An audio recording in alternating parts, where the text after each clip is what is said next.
주신 우리 하나님의 말씀 같이 받도록 하겠습니다. 요한계시록 20장 1절로 8절까지.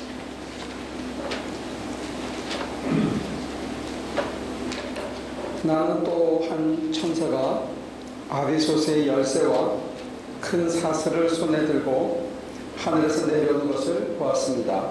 그는 그 용 곧 악마요 사탄이 그 옛뱀을 붙잡아 결박하여 아비소스에 던지고 다른 다음에 그 위에 봉인을 하여 1000년 동안 가둬두고 1000년이 끝날 때까지는 민족들을 미혹하지 못하게 하였습니다.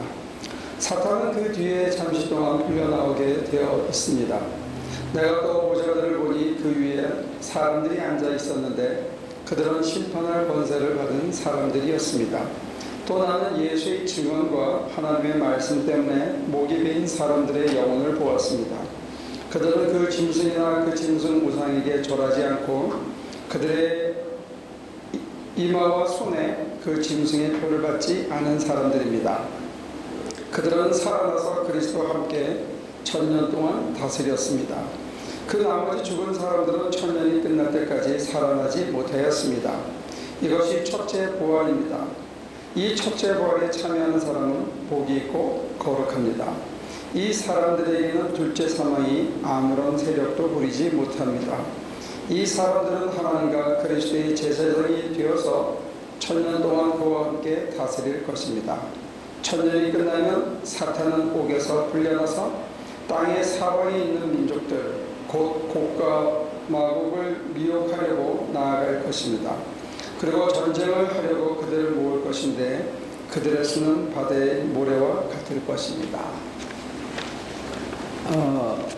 하나님께서 창조하신 이후에 타락이 있고 노아의 심판이 있은 다음에 하나님께서 그 세상을 구속하시는 방식을 어떤 면에서는 바꾸셨다, 그렇게 학자들은 이해합니다. 어떻게 하냐면 한 사람을 선택한다는 거죠.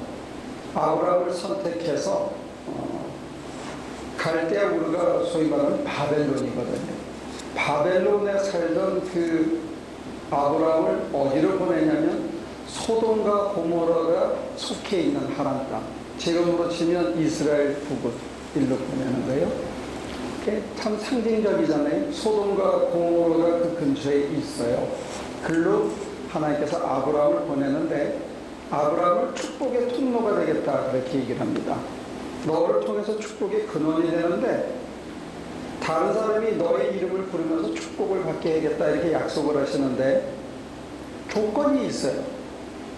거저가 아니더라고요. 창세기에서부터 점점 신명기로 갈수록 그 다음에 마지막에 에스겔서나 이사야서에 이르게 되면 하나님께서 축복의 근원이 되는 이스라엘, 아브라함의 후손인 이스라엘에게 뭘 요구하냐면 거룩한 삶을 요구해요. 네가 거룩하게 성결된 삶을 살면 이렇게 축복해주고 너를 통해서 다른 민족이 축복을 받게 해주겠다, 이렇게 나오는 거예요. 그런데 재밌는 건 뭐냐면 그 성결되고 거룩한 삶이 뭐냐 했을 때 이게 하나님의 방식인데 우리가 생각하는 것처럼 이렇게 우아하고 표정을 야릇하게 짓고 남들하고 이렇게 좀 거리를 두고 말을 점잖게 하고 이런 거룩이 아니고, 이 거룩은 어떤 거룩이냐면 나그네를 돌보는 거룩이에요. 저울에 추를 속이지 않는 것을 거룩으로 봤어요. 올곧게 살아가는 것을 거룩으로 봤어요. 남의 등치지 않는 것을 거룩으로 봤어요. 우리가 생각하는 거룩하고 굉장히 달라요. 그냥 안식일을 지키고 무슨 규례를 지키는 이런 게 거룩이 아니고, 거룩은 굉장히 구체적인 삶의 자리에서 하나님의 모습을 보여주는 삶이 거룩인데 그 모습이 구체적으로 어떻게 드러나느냐, 구약 성경 전체를 보면 그게 폼 잡거나 외형이 아니고 속에서 다른 사람을 어떻게 대했느냐, 하나님을 향해서 어떤 중심을 가지고 살았느냐, 이걸로 거룩을 판명하더라고요. 그래서 예수님 시대에 오게 되면 이 팔레스타인, 이 지역, 이스라엘 이 지역은 그 애국까지 사실은 로마 제국 전체를 먹여 살리는 곡창지대였다고 그래요. 그런데 그 곡창지대에 불과 30년 사이에 100몇십 차례의 농민 반란이 있었다고. 얼마나 수탈이 심했으면 거의 10의 7조를 빼앗아 갔으니까 가뭄이 되거나 기근이 나면 다 굶어 죽어야 되니까 농민들이 견디지 못해서 소규모 반란을 계속 일으켰다는 거죠. 그런데 이 얘기는 엄청난 착취를 했다는 거예요. 근데 그때 그리스도인들이 보여준 거룩한 삶의 모습은 뭐냐면 바로 오늘 우리가 있던 성례전이에요. 성례전으로 어떻게 거룩한 하나님의 품성을 보여주고 그걸 통해서 어떻게 로마 제국이 사람들을 핍박하고 조종하고 자기들이 원하는 대로 끌고 가는 것을 항거했느냐? 부자들이 떡을, 포도주를 미리 갖고 오는 거예요. 매주. 그래서 일주일 내내 굶고 겨우겨우 버틴 사람들을 갖고 와서 먹이는 거예요. 어디서? 카다콤에서. 지하 동굴에서 이 사람들이 그걸 먹이는 거예요. 부자들이 갖고 와서. 그러면 로마 제국 사람들은, 로마인들은, 로마의 하청을 받은 사람들은 이 농민들을, 기독교인들을 막 핍박하는데 막 쥐어짜듯이 하는데 부자들이 몰래 밤에 갖고 와서 먹어라 하니까 그걸 버티는 거죠.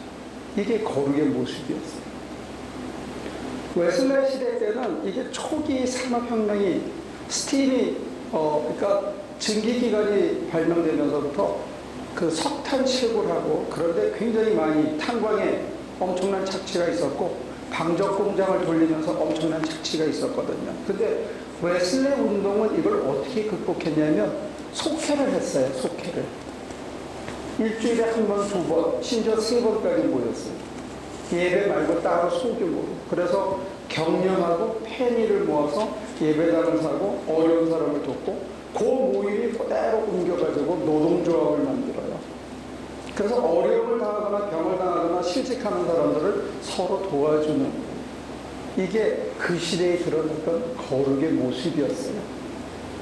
조선시대에 왔을 때 지금은 우리가 금주, 금연 안 하고 주일 성수사라는 걸 거룩으로 생각했지만 그때 금주, 금연은 일본으로 가는 모든 세금, 모든 수입원을 잘라야 되겠다 하는 거였어요. 그래서 금주, 금연을 했어요. 내가 술을 마시면 그 돈의 80%, 90%가 일본으로 가는 거예요. 내가 담배를 피면 담배의 수익금이 전부 일본으로 가니까 조선의 독립을 위해서 기독교인이라면 마땅히 술, 담배를 하지 말자 이렇게 결의를 했던 거예요. 그런데 실제로 조선 사람들은 다 가난했어요. 가난한 사람들이 하나님께 뭘 드리고 싶은데 내가 정말 무력하게 살아왔고 내가 정말로 바보같이 살았기 때문에 우리 조선민족 전체가 이 쓰레기 같은 삶을 짐승한테 지배를 받는 더러운 삶을 살고 있다는 이 자각이 아무것도 가진 게 없는 사람들이 그러면 어떻게 할까 고민한 거예요. 고민하다가 이 사람들이 내가 정말 다시는 그렇게 개처럼 안 살겠다 결단하고 회개하고 내 잘못한 삶을 돌이킨 다음에 결단한 게 뭐냐면 내 시간의 10분의 1을 하나님께서 따로 바치겠다. 이게 날연보입니다. 여러분들 그런 얘기 들어보셨어요? 날연보. 연보돈이라고는 들어보셨죠? 연보를 옛날에 우리가 헌금한다 소리를 안 하고 연보를 드린다 이랬어요. 근데 연보를 드릴 형편이 안 되는 사람들이 가진 거라고는 시간하고 몸뚱아리밖에 없는 거예요. 그래서 내가 주일 성수하고 예배 참석하는 거 왜 내 인생의 10분의 1을 하나님을 위해서 쓰겠다 해서 그 사람들이 전도하러 다녔어요. 그 다음에 야학을 가르쳤어요. 그리고 농촌으로 나가서 계몽운동을 한 거예요. 주말이 되면 나가서 농촌을 돌보고 잘 사는 일에 헌신을 했어요. 이것이 일제 치하의 압력을 견디는 우리 기독교인들의 힘이었고 그 불씨가 서서히 조선민족을 개화시키고 조선의 독립을 터전을 맞는 그런 토양이 됐다는 거예요. 마치 산업혁명의 그 핍박을 웨슬레 운동이 서로 돕고 하면서 이겨냈던 것처럼 로마 제국의 그 압제를 성례전을 통해서 초대교인들이 극복했던 것처럼 상부상조했던 것처럼 이것들을 한 시대를 움직이는 악한 힘들이 있는데 그 악한 힘들을 견디고 결국은 옳고는 하나님의 길로 가게 하는 기독교인들의 응답이 있는 거예요. 그래서 시대가, 문화가, 그 사회가 결국 마침내 축복을 받은 거예요. 그 표시가 뭐냐면 아브라함이 하나님과 흥정하는 장면입니다. 이 소돔과 고모라에 의인 몇 명이 있으면 100명이 있습니다. 그러니까 아브라함이 흥정을 합니다. 50명이면 하나님 흔쾌히 받았습니다. 그러니까 아브라함이 생각하다가 나중에 10명이면 어떻겠냐. 하나님이 또 받아줍니다. 이게 하나님의 방식이었어요. 그러나 그 땅에 10명이 없었어요. 마지막 아브라함의 흥정은 그거예요. 10명이 안 되더라도 2명, 3명이라도 의인이 있다면 그 사람은 벌받지 말아야 되지 않겠습니까? 그래서 그의 조카와 그의 딸들은 구원을 받습니다. 이게 아브라함이 보여준 모습이고 이게 예수님이 십자가에서 보여준 모습이고 사실은 오늘 저와 여러분들에게 요구하는 모습입니다. 뭐냐? 하나님한테 중보의 기도를 드리면서 남아 있는 사람들을 살리는 일을 하고 우리가 사실은 축복의 통로가 되고 축복의 불씨가 되어야 되는 거예요. 근데 이 축복의 불씨가 되려고 그러면 사실은 시대의 정신하고는 거슬려야 될 때가 많아요. 로마가 힘으로 누를 때는 사랑으로 나눔으로 극복을 했고 산업혁명의 영국이 돈으로 모든 사람들을 착취할 때 그 돈을 오히려 모아서 나눠서 줌을 통해서 극복을 했고 일본 사람들이 우리 조선을 짓누를 때 사람들은 시간을 바쳤어요. 근데 여러분들이 보실 때는 오늘 우리가 사는 이 시대는 뭐가 우리를 지배하는 것 같아요? 여러분들은 아무한테도 지배를 안 받습니까? 우리를 강제하는 게 없습니까? 제가 이번에 중국을 갔는데 가서 그 공원이라고 돼 있는 사람이 물건을 못 갖고 가게 하니까 같이 갔던 그 미국에서 오래 생활하셨던 목사님이 아주 점잖으신 분인데 화가 났어. 그 억지로 참으시는 거예요. 결국은 뺏겼어요. 그래서 둘이 그런 얘기를 했습니다. 나는 누가 말해 이렇게 뭘 이렇게 강제로 하면 왜 화가 나는지 모르겠어. 그러시더라고요. 그래서 제가 목사님 우리는 너무 오랫동안 누가 이래라 저래라 하는 소리를 안 듣고 사는 거예요. 소시민적으로 살 때는 부딪히는 게 사실 별로 없는 이 사회에 아주 제도를 잘 해놔서 우리가 뭘 특별히 중불나게 하지 않으면 총에 맞을 일도 없고 누가 간섭하는 것도 없어요. 미국 사람들이 가장 요즘에 불편하게 생각하는 게 여행할 때 스캐닝 하는 거. 이걸 굉장히 불편하게 생각하는데 안 해본 경험을 하고 있는 거예요. 그런데 사실은 이 사회는요, 우리가 생각하는 것처럼 그렇게 자유가 풍성한 그런 세상은 아닙니다. 생각처럼. 예를 들어서 우리는 멕시코 가면요, 심지어 나바호 마을을 가도 아무 때나 집을 지을 수 있어요. 아무 데나. 근데 미국에서는 그게 절대로 안 돼요. 절대로. 짙게 가만히 놔뒀다가 어느 날 와서 딱지 하나 주고는 다 뜨더라고요. 아니면 처음부터 다시 순서를 밟아짓거나. 미국이라는 나라가 느슨한 것 같지만 이게 느슨한 나라가 아니에요. 더 무서운 것은 뭐냐면요, 여러분들이 세금 안 내면 어떻게 되는지 아세요? 세금을 띄어먹다가 걸리면 감옥을 가러 가지만 세금을 안 내고 버티면 어떤 일이 벌어지냐. 안 내고는 못 베겨요. 그런데 실제로 더 무서운 그 속에는 뭐냐면 사실은 엄청난 경쟁이 우리 알게 모르게 있어요. 우리 속에. 그래서 100명이 모이면 스스로 성공했다고 생각할 수 있는 사람이 10명밖에 안 되는 거예요. 한 30명까지는 그래도 내가 이만하면 잘 살지 이렇게 생각할지 모르지만 70명, 80명은 늘 이게 불만이 있는 게 사는 거에 대해서. 왜? 성공한 사람이 눈에 보이기 때문에. 잘 사는 사람이 눈에 보이기 때문에 내가 뒤처졌다는 게 한때 나도 잘 사는데 지금 내가 사는 게 형편없다는 것 때문에 불만이 있는 삶을 살 수밖에 없는 게 이게 뭐냐면 경쟁 때문에 그런 거예요. 개인 중심주의 때문에 그런 게 내가 경쟁에서 이겨서 내가 승리해야 된다는 이게 꽉 차 있기 때문에 우리 기독교인들이 뭘 잊어버리냐면 내가 하나님의 축복의 통로라는 사실을 잊어버리고 이 교회 안에도 뭐가 깔려들었냐면 좌우지간 내가 머리가 돼야 되는 거예요. 꼬리가 되면 안 돼요. 내가 축복을 받아야 되는 거예요. 내가 앞서야 되는 이 머릿속에 꽉 차 있어요. 그런데 사실은 외람되게도 제 눈에는 그게 짐승의 장난이다.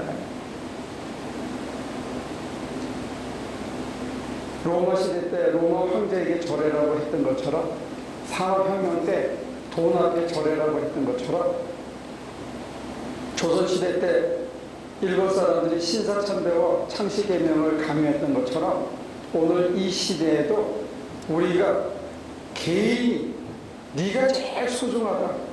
너 하나 죽으면 그만이다. 네가 잘해야 된다. 네가 성공해야 된다. 성공주의와 개인 중심주의가 사실은 오늘 우리의 큰 가치관이 됩니다. 아무리 믿음이 좋은 사람도 여기서 예외가 없는 거예요. 내가 잘 살아야 된다는 거, 내가 건강해야 된다는 거, 내 가정이 행복해야 된다는 이게 아주 미덕이 된 거예요.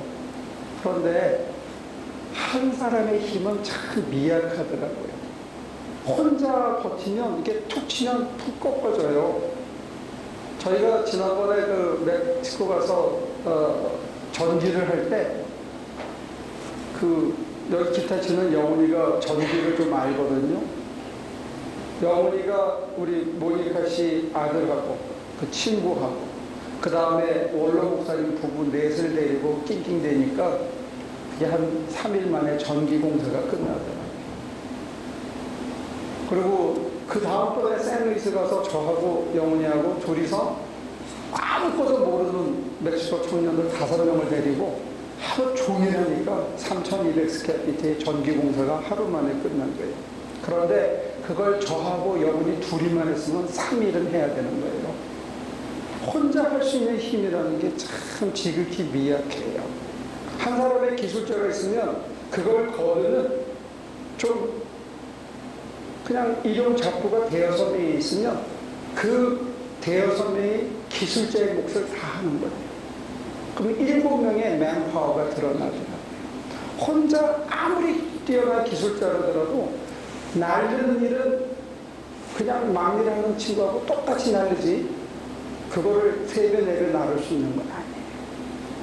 아무리 뛰어난 사람이 있다 혼자 뭘 할 수 있는 건 아니고 그 사람은 쉽게 넘어져요. 여러 사람이 이렇게 뭉쳐야 그 일을 해낼 수 있거든요. 근데 이걸 해내는 힘을 이 시대의 짐승은 어떻게 하냐면 뿔뿔이 흩어놓는 거예요. 네가 잘 돼야 된다. 심지어 형제 자매도 서로 옛날처럼 도와주는 게 없거든요. 너무 망하면 다 혼내리다 이렇게 해서 세뇌가 돼서 내가 잘 살아야 되고 내가 잘 돼야 되고 내가 높아져야 되기 때문에 형제 자매고 나누고 다 소용이 없어. 내가 잘 되는 게 뭔데? 그런데 이 내가 잘 되는 나라는 인간이 사실은 악마가 옆에서 살짝만 소곤소곤하면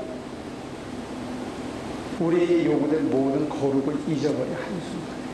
아까 말씀드렸죠. 거룩이라는 것은 겉으로 모양 잡는 거룩이 아니라는 것. 내가 내 이웃에게, 가근에게, 과거에게, 고아에게 그리고 내가 추를 속이지 말아야 되는데 내가 잘 되기 위해서 경쟁이 이기기 위해서 굽히고 속이고 하는 거를 너무나 자연스럽게 내가 받아들이게 됐는데 그게 교회에서도 이게 통용되는 거예요. 지난주에 말씀드린 대로 옆에 큰 교회가 하나 생겨서 시설을 잘 해놓고 좋은 전도사들, 영어 잘하는 전도사들, 교사들 쫙 하여 해가지고 진공청소기를 쭉 빨아들이면 다 빠져나갑니다. 그거는 사실은 하나님의 길은 아니에요. 성공의 길이고 물질적인 경쟁에서 이기는 자본주의에 열리지 그거는 성경의 도리는 아니에요. 근데 오늘 우리도 그걸 성공이라고 이렇게 부러워하는 마음을 갖고 있어요. 성공할 수 없는 인간들이. 성공하는 인간들이 성공신학을 믿는 거는 fine. 그리고 열심히 하면 좋겠죠. 근데 제가 가만히 들여다보면 그 성공한 목회자들은 목회는 아니고 그냥 비즈니스를 했어도 성공할 사람들이더라고요. 자본주의 사회에서. 근데 문제는 성공도 못할 인간들이 왜 그걸 따라가냐. 제가 보면 우리 교인들 중에서도 사업으로 성공할 사람은 몇 안 돼요. 근데 그 사람들은 성공신학을 믿어도 좋아. 안 될 사람들은 애진하게 자기 방식의 삶을 살아야 되는데 오늘 성경이 얘기하는 자기 방식은 뭐냐? 그건 거룩한 삶의 방식이에요. 그 거룩한 삶의 방식은 뭐냐면 하나님의 방식이에요. 하나님의 방식은 뭐냐? 아브라함하고 흥정할 때 흔쾌히 다 양보하는 방식이에요. 하나님의 방식은 뭐냐? 자기가 십자가에 달려서 자기 걸 다 주는 어리석은 방식이었어요. 오늘 우리들은 그게 까맣게 잊었지만 100년 전에 평양에서 벌어진 조선 기독교인들의 삶의 방식은 그걸 흉내내고 싶었어요. 내 가진 게 뭐냐? 내게 가장 소중한 게 뭐냐? 내가 가장 아까운 게 뭐냐? 했을 때 나한테 가진 거라고는 시간밖에 없구나. 이걸 드리자. 이렇게 나온 거예요. 얼마나 그래요? 우리가 생각할 때 내 시간 10분의 1을 드리고 나면 쫓기잖아요. 당장. 생활도 쫓기고 할 일은 태산 같고 집안 청소도 해야 되고 그런데 내 시간을 내서 주님의 일을 하고 주님께 도움이 되는 일을 한다 생각하면 우리는 발걸음이 안 떨어지죠.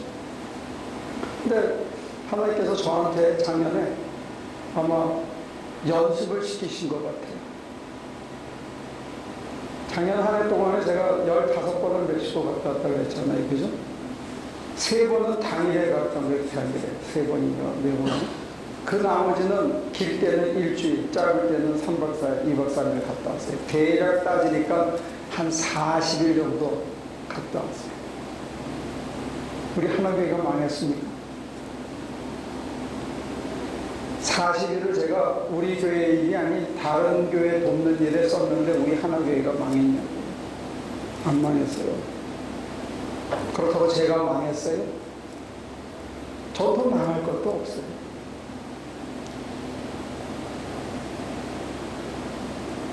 그런데 놀라운 거는 하나님께서 날 연보를 드린 사람들에게 그리고 저한테 시험하셔서 뭘 해보셨냐면 건강을 챙기게 해줘요. 자기 몸을 내가 거기 가서 일을 하려면 평소에 건강을 챙겨야 돼요. 건강하게 하셔요. 두 번째는 뭐냐?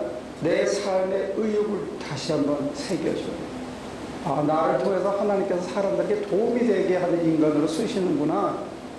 나를 통해서 하나님께서 저들을 사랑한다는 걸 보여주시는구나. 내가 내 시간을 정말 성실히 써야 되겠구나. 그리고 내가 이렇게 어영부영 허드레하게 시간을 마구 보낼 수 없구나. 시간이 모자라니까. 내게 주어진, 내게 맡겨진 나만의 일을 할 때는 그 어느 때부터 집중해서 열심히 할 수밖에 없는 거예요. 최선을 다해서 그냥 할 수밖에 없는 사람으로 하다 보니까 인생이 늘어지고 퍼지고 지루하고 할 생각이 없어져요.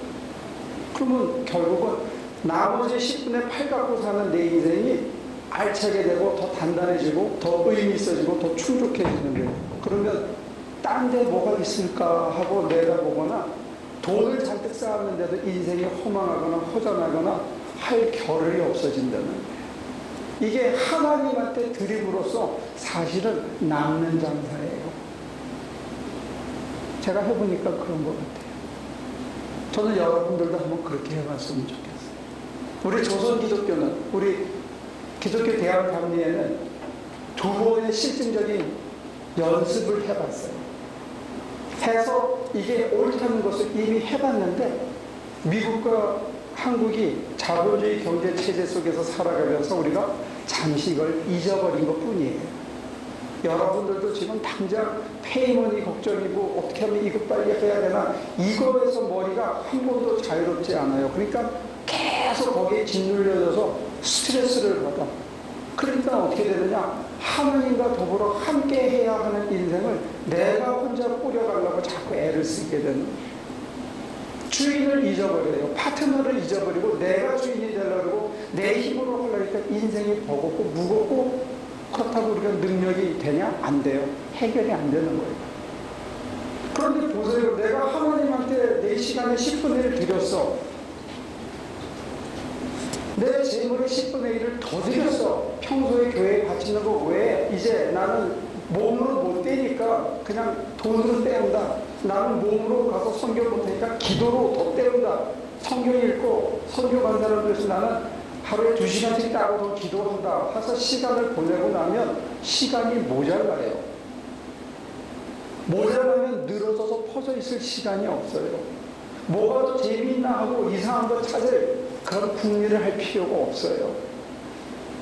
저는 40일 동안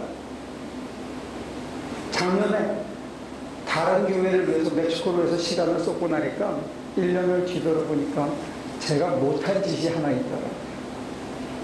그게 뭐였어요? 여러분들이 날연보를 드리고 나면 소위 말하는 시간의 10분의 1을 11조를 시간의 11조를 하나님을 위해서 선교를 위해서 다른 사람을 위해서 드리고 나면 사실 우리 교회에서는 한두 분은 이미 그렇게 하고 있어요. 제가 알고 있기로는 하고 있는데 그렇게 드리고 나면 여러분들이 못하는 일이 하나 생겨요. 그게 뭔 줄 알아요? 뭘 것 같아요? 응? 해보면 아는데 시간을 그런 데 쏟고 나면 여러분들이 못하는 일이 하나 생기는데 그게 뭐냐면 뒤에서 쑥덕쑥덕대고 남 욕하는 시간이 없어요. 제가 작년 한 해 동안 특별히 시간을 내서 누굴 만나서 그놈 나쁜 놈이고 이렇게 그런 짓거리를 할 시간이 없더라. 그러면 여러분들의 인생이 지금보다 훨씬 생산적이 될 거예요. 그리고 내가 주어진 시간에 대해서 내가 더 혼신을 다해서 최선을 다해서 살아갈 수 있어요. 제가 보면 여러분들의 인생이 안타까운 건 뭐냐? 살면서 삶에 대해서 불만이 많다는 거예요. 압박감만 있고 뭔가 못 이룰 것 때문에 허망한 것만 있는 게 아니고 자기 인생에 대해서 불만이 많아. 예수를 믿으면 예수님과 더불어 하지 않기 때문에 그래요. 하나님의 방식으로 살아내지 못하기 때문에 그런 것 같아요. 하나님을 보여줘야 되거든요. 세상에다가. 그게 우리가 축복의 통로가 되는 길이고 하나님이 우리에게 원하시는 거룩성이에요. 근데 우리가 그걸 해내지를 못하는 거예요. 왜? 짐승이 우리를 장악하고 있어서 그래요. 이 자본주의 사회가 경쟁이, 성공주의가, 개인주의가 우리를 꽉 지배하고 거기에 고개 숙이게 하니까 교회에 다니는 교인들조차 거기다가 고개 숙이고 옆에 사람을 잊어버리고 남을 잊어버리고 마침내는 하나님을 잊어버리고 마침내는 자기를 잊어버리고 모든 게 허망한 거예요. 모든 게 불만스러운 거예요. 해도 만족이 없는 인생에 헤매고 다니는 거예요. 이걸 극복할 수 있는 길이 뭐냐? 여러분들 시간의 11조를 남을 위해서만 써봐요. 2014년.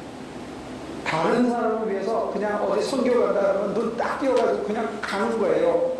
여기 망하면 하나님이 손해지 하고 한번 가보는 거예요. 그리고 갔다 와서 진짜 망했는지 안 망했는지 확인해 보는 거예요. 어떻게든 돌아가면 여러분들은 이미 그 시간 동안 남에게 큰 도움이 되는 인생을 산 거예요. 그리고 내 인생이 안 망가졌으면 그거 잘 산 거예요. 그리고 나머지 10의 9를 가지고 내 인생을 살아가는데 내가 불만이 없어졌어. 왜? 시간이 없으니까. 투덜거리고 앉아있을 시간이 없어. 시간이 모자라니까. 이걸 해도 급하니까. 인생에 불만이 없어지고 인생에 허전한 게 없어지고 더 재밌는 게 뭘까라고 고민하고 쫓아다니는 일이 없어지면 인생이 훨씬 맑아집니다. 단순해지고. 저는 여러분들의 인생이 지금보다 훨씬 더 맑아졌으면 좋겠어요. 더 편해졌으면 좋겠어요. 그러면 행복감이 찾아와요.